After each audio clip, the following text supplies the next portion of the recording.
Every afternoon as they were coming from school, the children used to go and play in the giant's garden.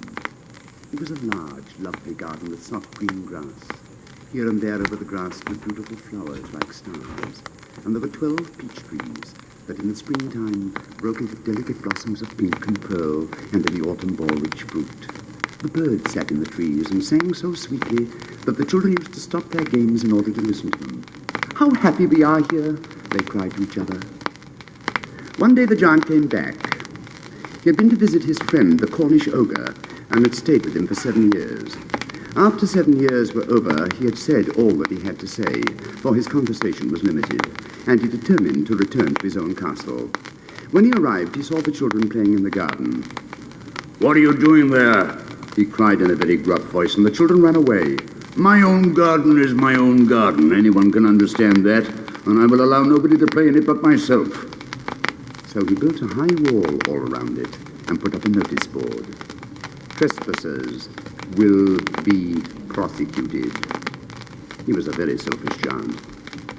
The poor children had now nowhere to play. They tried to play in the road, but the road was very dusty and full of hard stones, and they did not like it. They used to wander round the high wall when their lessons were over and talk about the beautiful garden inside. "How happy we used to be there," they said to each other. Then the spring came, and all over the country there were little blossoms and little birds. Only in the garden of the selfish giant it was still winter. The birds did not care to sing in it, as there were no children and the trees forgot to blossom. Once a beautiful flower put its head out of the grass, and when it saw the notice board, it was so sorry for the children that it slipped back into the ground again and went off to sleep. The only people who were pleased were the snow and the frost. "Spring has quite forgotten this garden," they cried, "so we will live here all the year round." The snow covered up the grass with a great white cloak, and the frost painted all the trees silver. Then they invited the north wind to stay with them, and he came. He was wrapped in furs, and he roared all day about the garden and blew the chimney pots down. "This is a delightful spot," he said. "We must ask the hail on a visit." So the hail came. Every day for 3 hours he rattled on the roof of the castle till he broke most of the slates, and then he ran round and round the garden as fast as he could go. He was dressed in grey, and his breath was like ice. "I cannot understand why the spring is so late in coming," said the selfish giant as he sat at the window and looked out at his cold white garden. "I hope there will be a change in the weather." But the spring never came, nor the summer. The autumn gave golden fruit to every garden, but to the giant's garden she gave none. "He is too selfish," she said. So it was always winter there, and the north wind and the hail and the frost and the snow danced about through the trees. One morning, the giant was lying awake in bed when he heard some lovely music. It sounded so sweet to his ears that he thought it must be the king's musicians passing by. It was really only a little linnet singing outside his window, but it was so long since he had heard a bird sing in his garden that it seemed to him to be the most beautiful music in the world. Then the hail stopped dancing over his head, and the north wind ceased roaring, and a delicious perfume came to him through the open casement. "I believe spring has come at last," said the giant, and he jumped out of bed and looked out. What did he see? He saw a most wonderful sight. Through a little hole in the wall the children had crept in, and they were sitting in the branches of the trees. In every tree that he could see there was a little child, and the trees were so glad to have the children back again that they'd covered themselves with blossoms and were waving their arms gently above the children's heads. The birds were flying about and twittering with delight, and the flowers were looking up through the green grass and laughing. It was a lovely scene. Only in one corner it was still winter. It was the farthest corner of the garden, and in it was standing a little boy. He was so small that he could not reach up to the branches of the tree, and he was wandering all around it, crying bitterly. The poor tree was still quite covered with frost and snow, and the north wind was blowing and roaring above it. "Climb up, little boy," said the tree, and it bent its branches down as low as it could. But the boy was too tiny, and the giant's heart melted as he looked out. "Oh, how selfish I have been," he said. "Now I know why the spring would not come here. I'll put the poor little boy on the top of the tree, and then I'll knock down the wall, and my garden shall be the children's playground forever and ever." He was really very sorry for what he had done. So he crept downstairs and opened the front door softly and went out into the garden. But when the children saw him, they were so frightened that they all ran away and the garden became winter again. Only the little boy did not run, for his eyes were so full of tears that he could not see the giant coming. And the giant stole up behind him and took him gently in his hand and put him up into the tree.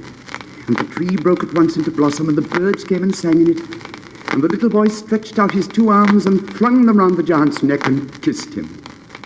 And the other children, when they saw that the giant was not wicked any longer, came running back, and with them came the spring. "It is your garden now, little children," said the giant. And he took a great axe and knocked down the wall. And when the people were going to market at 12 o'clock, they found the giant playing with the children in the most beautiful garden they'd ever seen. All day long they played, and in the evening they came to the giant to bid him goodbye. "But where is your little companion?" he said. "The boy I put into the tree." The giant loved him the best, because he had kissed him. "We don't know," answered the children. "He's gone away." "You must tell him to be sure and come here tomorrow," said the giant. But the children said that they did not know where he lived, and had never seen him before, and the giant felt very sad. Every afternoon when school was over, the children came and played with the giant. But the little boy whom the giant loved was never seen again. The giant was very kind to the children, yet he longed for his first little friend, and often spoke of him. "How I would like to see him," he used to say. Years went over, and the giant grew very old and feeble.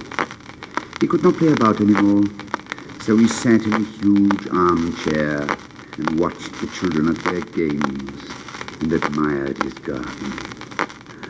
"I have many beautiful flowers," he said, "but the children are the most beautiful flowers of all."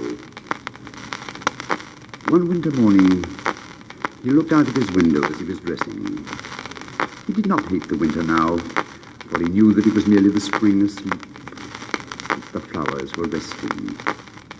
Suddenly he rubbed his eyes in wonder and looked and looked.